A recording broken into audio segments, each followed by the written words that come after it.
Bon ok, là c'est la merde. Là c'est costaud là. C'est la merde. On va attendre que ça refroidisse de toute façon. Allez, je vous explique.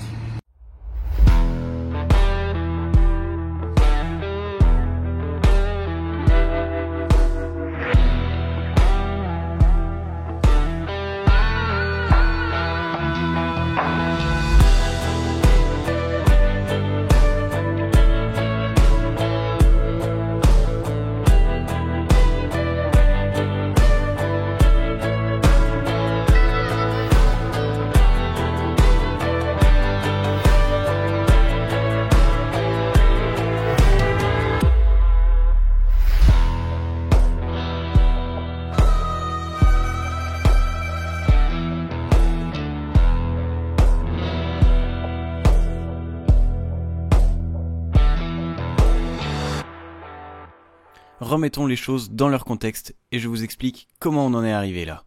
Un voyage au Cap Nord, c'est un peu comme le pèlerinage du motard européen. Alors on s'est dit, on a 3 semaines devant nous, ensemble, au mois d'août, pourquoi nous irions pas au Cap Nord? Donc autant prendre des gros cruisers et des motos confortables. Nous sommes alors partis sur des Honda Pacific Coast des années 90. Trouvés toutes les deux dans des granges ou des cabanons de jardin, on a décidé de se les refaire et les fiabiliser à notre sauce pour pouvoir partir sur ce voyage.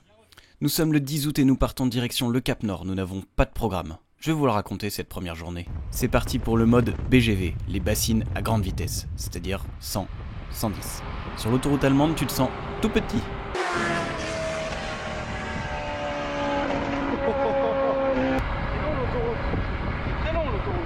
Bien sûr, c'était sans compter sur le fait que la moto tombe en panne. Un grand classique avec une merguez. Habitués à ce genre de galère, ça ne nous a pas empêché de continuer notre route vers le nord. On a roulé longtemps. Très longtemps même. Je recontextualise. Il est 23h30. Nous avons parcouru 1200 km à peu près. Et on s'est pas arrêté là. Au total, nous aurons parcouru 1400 km pour dormir dans un terrain vague au bord de la mer, prêt à prendre le ferry pour passer au Danemark. Il est 5h du matin. On s'est couché à 2h30 et on a dormi là, dans nos bâches. On est proche de l'humidité de l'Amazonie et du froid du Cap Nord. C'est que le premier jour.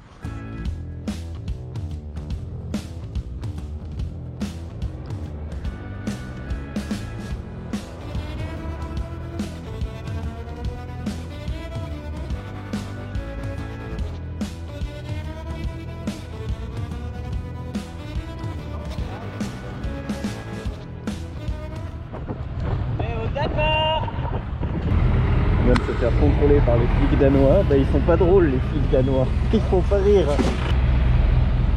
En même temps, Luc, il avait pas son casque.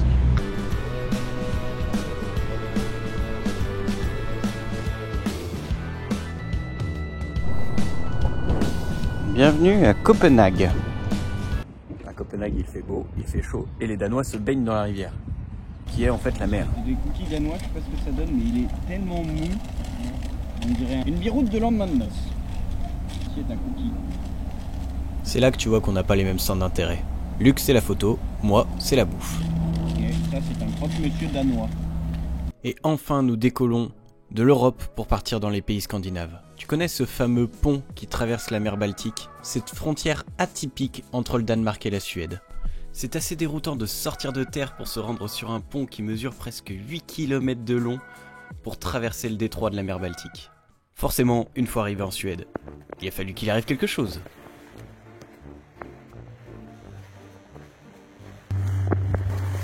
Il n'est pas chargé. Pourquoi il ne charge pas? Accélère pour voir.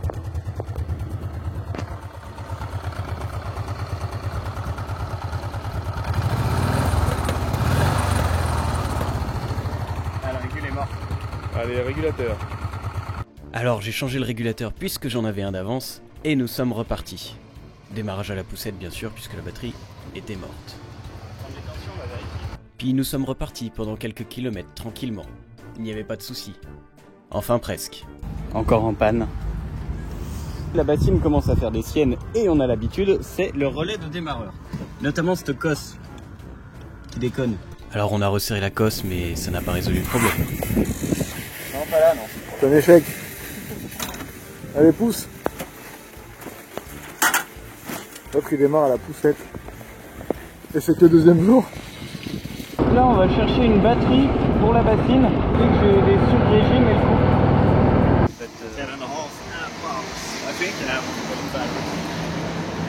Yes, do you have I think so. Oh yes, super. Putain de château, s'ils l'ont. S'ils l'ont la batterie. Oh, il a une chatte. Incroyable. Oh, ça fait coquer 90 balles. T'es content? Est-ce que j'ai le choix? T'avais le choix par contre de mettre la bouffe et tes tongs à côté quoi. Au pire, si ça marche pas, c'est une bassine ça aussi, non? Demande si on peut le racheter. En gros, là, le mec, il m'a filé un relais d'une autre moto chinoise. Et là, il est en train de me rebobiner mon relais et de me recoller pour me le rendre waterproof. Bon, c'est bon, solution trouvée. Du coup, nouvelle batterie, relais de démarreur qu'ils ont complètement refait. Truc de fou. C'est bon, ça roule. On repart. C'est incroyable. Ces motos, hein. Les coffres, on les a pas respectés. Il y a tout. Il y a des fruits, des légumes en veux-tu en voilà, des vêtements. Ah, moi, ça va, des carottes dans la mienne. Pas fou, ça. Absolument n'importe quoi. Batterie neuve, relais de démarreur neuf, la moto est réparée. Alors nous nous dirigeons toujours sur notre route direction le nord. Nous trouvons un spot de bivouac au sud de Stockholm, au bord d'un lac assez sympathique. Ça nous donnera aussi l'occasion de tester pour la première fois la moto tente de chez Lone Rider.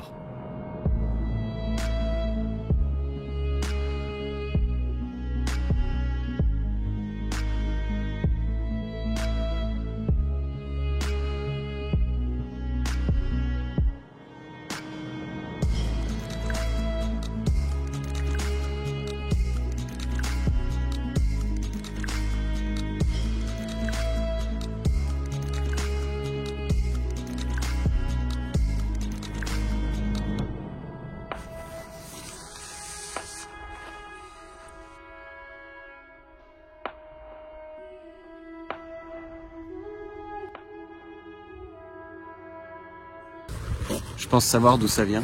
Oui, la bassine a refait des siennes. Ça doit venir d'un faux contact au niveau de la prise du régulateur. Ouais, des merguez quoi. Faut savoir que nos motos consomment énormément d'huile. Et donc du coup la mission, d'aller chercher de l'huile dans tous les supermarchés du coin. Y'a rien. J'ai jamais dans un centre commercial aussi grand. Ah, t'as voulu un gros centre commercial, je donne un gros centre commercial. Et j'ai même pas trouvé d'huile. Non. Il n'y a pas d'huile.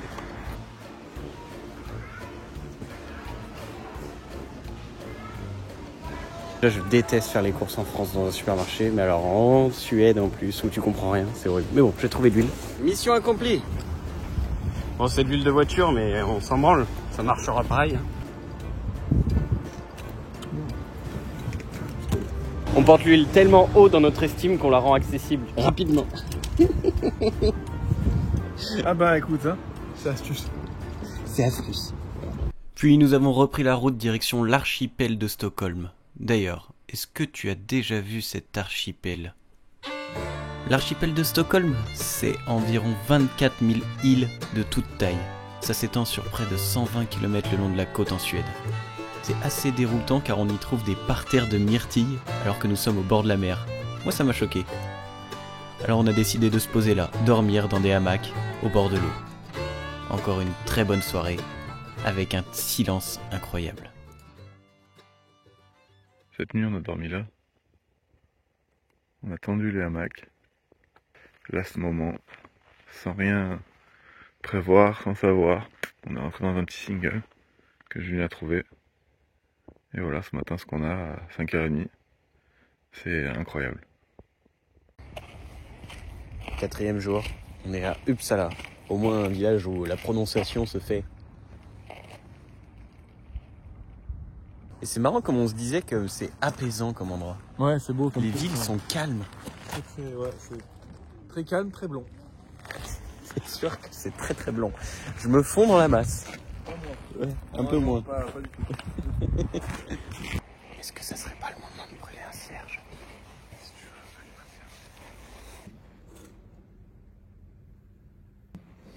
À notre voyage.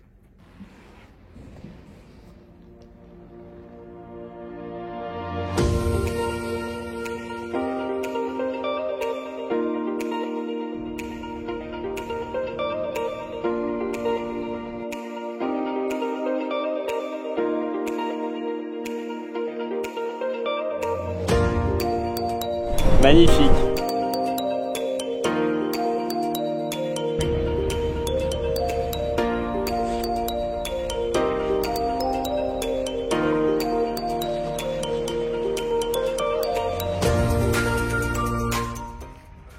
C'est mignon. Mais il y a l'envers du décor. C'est une station-service, une aire d'autoroute. Un peu cuit à la vapeur de gaz d'échappement. En vrai, personne ne nous emmerdera ici. Hein.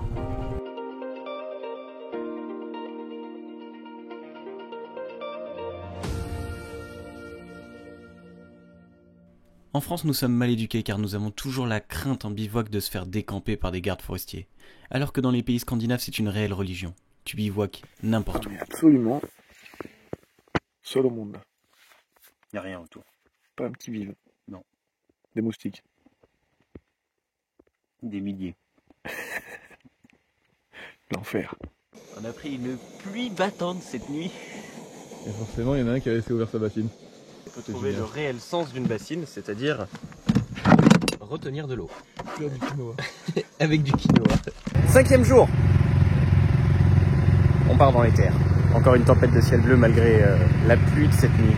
Aujourd'hui, nous quittons les grands axes et notamment le bord de mer pour aller dans les terres, retrouver des milieux un peu plus sauvages. C'est quand même beaucoup plus plaisant quand il n'y a personne.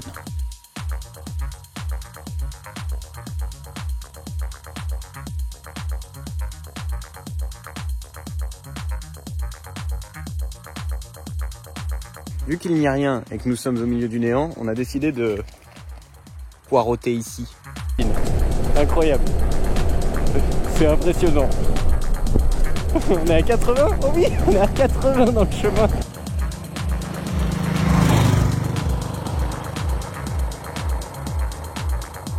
Ça y est, on est arrivé au pays du Père Noël, regarde.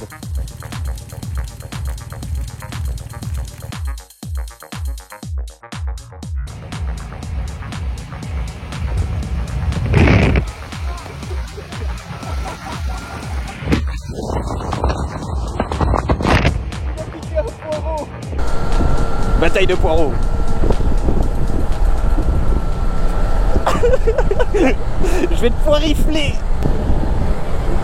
Ah, t'abandonnes.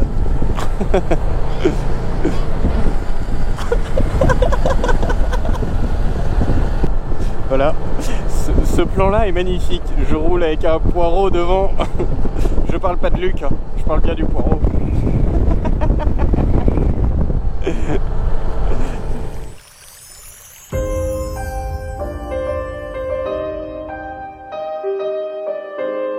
Encore un spot absolument dégueulasse de bivouac.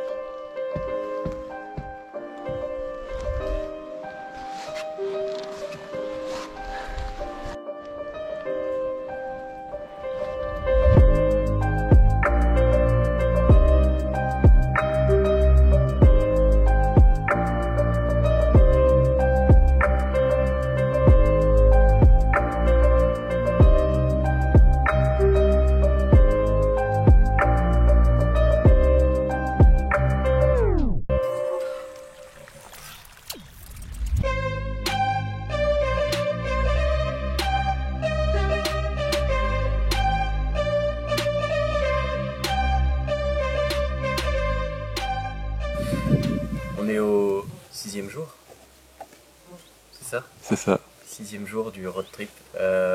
Pour l'instant, c'est du 100% autonomie. On se douche dans les lacs. Mais on peut dire que c'est assez paradisiaque. Alors, toute la première partie est très longue. On n'a pas vu l'intérêt d'aller au Cap Nord au premier abord, mais là, maintenant, c'est magnifique. Malgré ce qu'on peut penser des lignes droites interminables, bah, en fait, même en ligne droite, tu es fasciné par le paysage. J'adore. Ce que nous ne savions pas à ce moment-là, c'est que nous avions traversé le cercle polaire arctique par les chemins. Vous verrez la suite dans le prochain épisode. Gros, viens voir. C'est récent. C'est récent, il y a encore du sang dessus. Moi aussi, on dort là, on s'en fout. C'est sûr? Bah, ça pose pas de problème. On est dans une tente.